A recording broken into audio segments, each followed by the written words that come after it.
Now next topic is the inertia. First of all, we will study about the inertia. Inertia is the inability of the body to change its state by itself, or we can say it is the inherent property of the material by which a body cannot change its state by itself, state of rest, state of motion, or state of change the direction of motion of the body. तो inertia क्या है? एक body जिस state में है तो उसकी tendency होती है कि वो उसी स्टेट में रहे, और अगर कोई और एफर्ट्स के थ्रू हम उसको चेंज करते हैं तो वो इस चीज़ को अपोज करती है. तो इसकी डिफरेंट डेफिनेशंस हैं यहाँ पर. It is the tendency of the body to remain in its state of motion और रेस्ट, कि एक बॉडी की टेंडेंसी होगी वो उसी स्टेट में रहे, या फिर it is the inability of the body to change its state by itself. एक बॉडी अपनी स्टेट को अपने आप चेंज नहीं कर सकती until and unless some external force is applied on it. तो इसे हम कहते हैं इनर्शिया. तो इनर्शिया रिलेटेड है न्यूटन्स के फर्स्ट लॉ से. न्यूटन्स के फर्स्ट लॉ को हम लॉ ऑफ इनर्शिया भी कहते हैं. तो यहाँ पे हमारे पास डिफरेंट डेफिनेशंस हैं. इनमें से हम Newton's first law of motion की अगर स्टेटमेंट आती है तो इनमें से हम कुछ भी लिख सकते हैं. तो इसके अकॉर्डिंग न्यूटन्स फर्स्ट लॉ ही लॉ ऑफ इनर्शिया है. A body will remain in its state of rest और motion until and unless some force is applied on it. According to first law, body continue to be in state of rest or uniform motion along a straight line until it is acted upon by some unbalanced force. अगर हम उसके ऊपर unbalanced force लगाएंगे तभी वो अपनी state change करेंगी, क्योंकि अगर हम बैलेंस फोर्स अप्लाई करते हैं तो मैंने पहले भी बताया बैलेंस फोर्स में बॉडी अपनी स्टेट या चेंज नहीं करती या अपने कोई साइज शेप को चेंज नहीं करेगी. नाउ इसी टॉपिक से रिलेटेड है कि the Newton's first law is also called the law of inertia, and we have the different type of inertia. Inertia of rest, inertia of motion and inertia of direction. First of all we will study about the inertia of rest.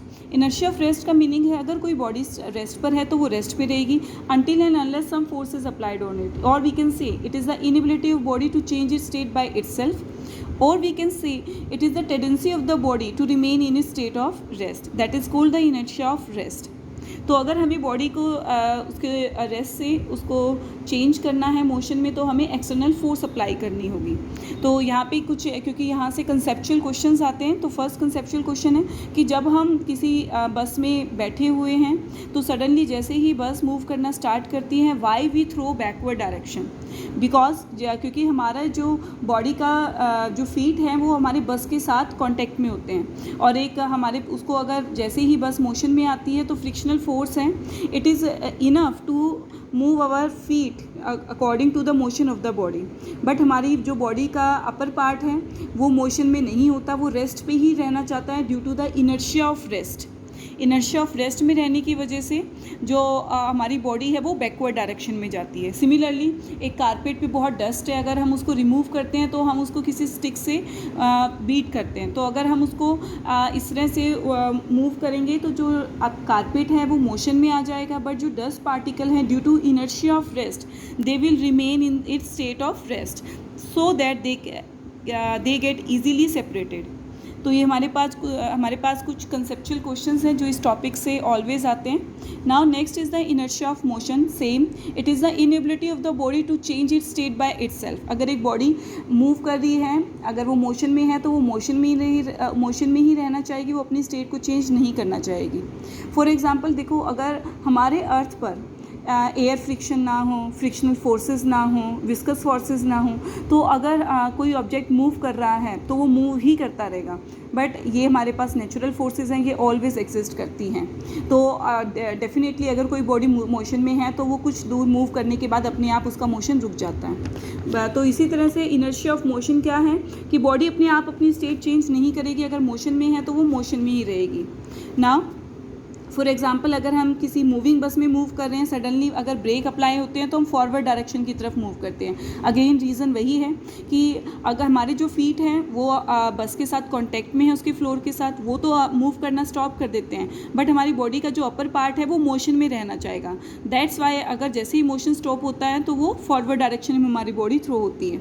फिर similarly अगर हम कोई बस move कर रही है और suddenly हम उससे जंप करते हैं, तो जंप करते ही जैसे ही हम ग्राउंड पर पर आएंगे तो हमारे फीट कांटेक्ट होंगे, वो स्टॉप हो जाएंगे, मतलब वो रेस्ट पर आ जाएंगे, बट हमारी अपर बॉडी मोशन में रहना चाहेगी। जिस वजह से अगर हम चलती हुई बस से जंप करते हैं तो हम फॉरवर्ड डायरेक्शन की तरफ गिरते हैं। तो यहाँ पे ये कुछ कंसेप्चुअल क्वेश्चंस हैं इसी टॉपिक से रिलेटेड। Now next is the inertia of direction. Inertia of direction है, it is the inability of the body to change its state by itself. मतलब कोई बॉडी अपनी डायरेक्शन को चेंज अपने आप नहीं करेगी until and unless some force is applied on it. For example, जब हम हमारे पास किसी वायर से हमने एक स्टोन को टाई किया हुआ है और उसको हम सर्कल में रोटेट करते हैं, तो जैसे ही अगर वहाँ से थ्रेड ब्रेक हो जाए किसी पॉइंट पर, तो जो स्टोन है हमेशा उस पॉइंट के टेंजेंट डायरेक्शन में जाएगा। फॉर एग्जांपल हमारे पास सर्कुलर मोशन है, ये थ्रेड है, हमने यहाँ से स्टोन टाई किया है, फॉर एग्जांपल यहाँ पे ब्रेकिंग पॉइंट है, तो हमेशा जो यहाँ कंसीडर करो वो क्लॉकवाइज डायरेक्शन में मूव कर रहा है, तो जो स्टोन है इसका जो टेंजेंट डायरेक्शन ये हुई तो वो इस डायरेक्शन के अलोंग मूव करेगा।